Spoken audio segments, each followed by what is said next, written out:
Morgen allerseits. Da das letztes Mal mit dem Chor nicht ganz zu einem echten Weltrekord gereicht hat, dachte ich, muss ich diesmal an einem echten Guinness World Record teilnehmen. Darum haben wir uns hier zum Kehren getroffen. Hier ist die große Kehrwoche angesagt. Oslo ist manchmal auch ein wenig deutsch oder schwäbisch oder zumindest ein Hauch schwäbisch. Mal schauen, wie das Ganze so wird. Über 6000 Leute ungefähr, die hier eine Minute lang den Platz vorm Rathaus kehren werden als Weltrekord.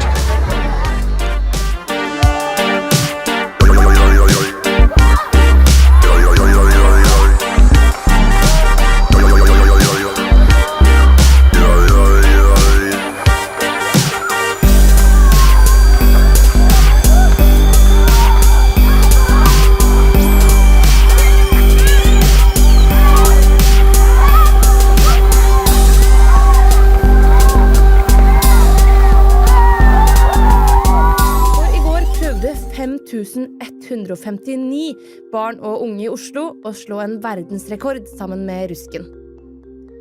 Rusken er de som holder Oslo ren, og sammen ønsket de å slå den tidligere rekorden. Hvor mange mennesker kan man få til å koste samtidig på samme sted?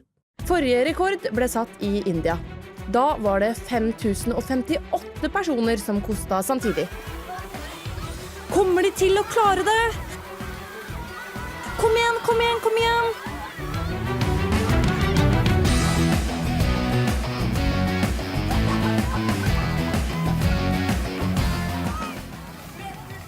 Etter mye kosting og mange mennesker klarte faktisk kosterne fra Oslo å slå den tidligere rekorden.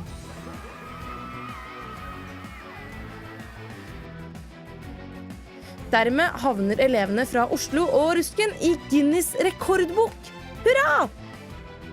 Slå verdensrekord. Kjempegøy!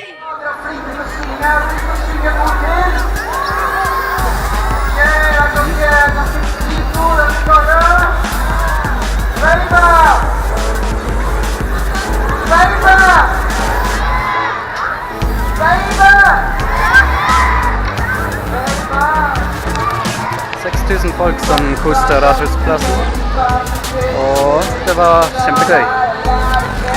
Men nå er det over.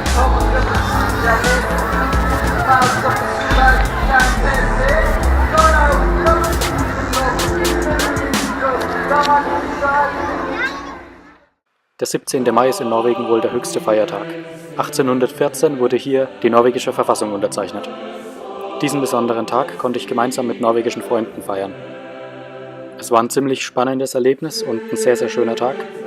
Und was mich am meisten beeindruckt hat, war echten, gesunden und guten Nationalismus live zu erleben.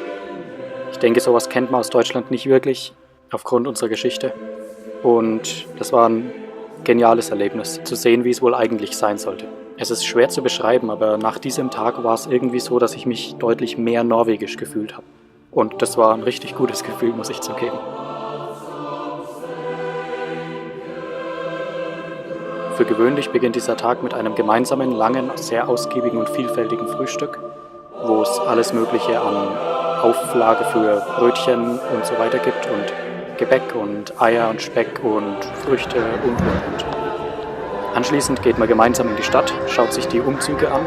Da ist jede Schule von in diesem Fall Oslo vertreten und hat ihren quasi eigenen Umzugszug, die dann Musik spielen. Jede Schule hat für gewöhnlich ihren eigenen Musikkorps. Und dann laufen die durch die Stadt, hoch zum Schloss, grüßen die Königsfamilie und laufen dann wieder ein Stückchen zurück.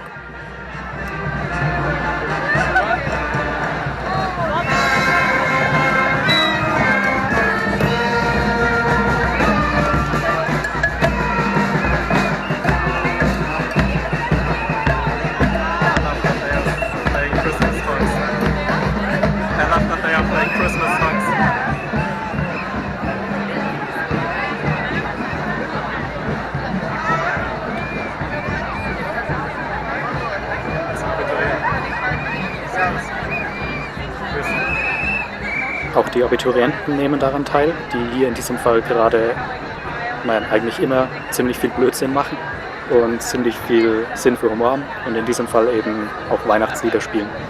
Die anderen Schulen spielen normalerweise allerdings Volkslieder und Nationalhymne und so weiter.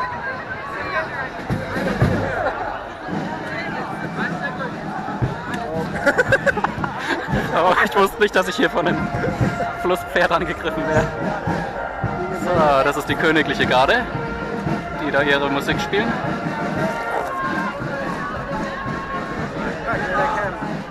What's my plan coming for the holiday? Yeah. I don't know if I told you, but everybody that says, oh, you have to come at some point. And I said, oh, I will come for the national vacation. So, jetzt geben wir noch ein Grüßler ans Königler. Und dann geht's, keine Ahnung, woanders hin. Wenn die Umzüge vorbei sind, schließen sich normalerweise die Menschenmassen dem Umzug einfach hinten an und laufen selbst eben auch zum Schloss, grüßen die Königsfamilie und verteilen sich dann im Rest der Stadt. Meistens geht man dann in den Parks spazieren oder läuft durch die Straßen. Es werden überall Hotdogs in Lumpe verkauft und Softeis wird gegessen und es geht mehr oder weniger darum, den ganzen Tag draußen zu sein, mit Freunden, Familie und so weiter abzuhängen und so viel wie möglich Softeis und Hotdogs zu essen. Diese wunderschönen Kleider, die man hier auch sieht, sind die sogenannten Bynat.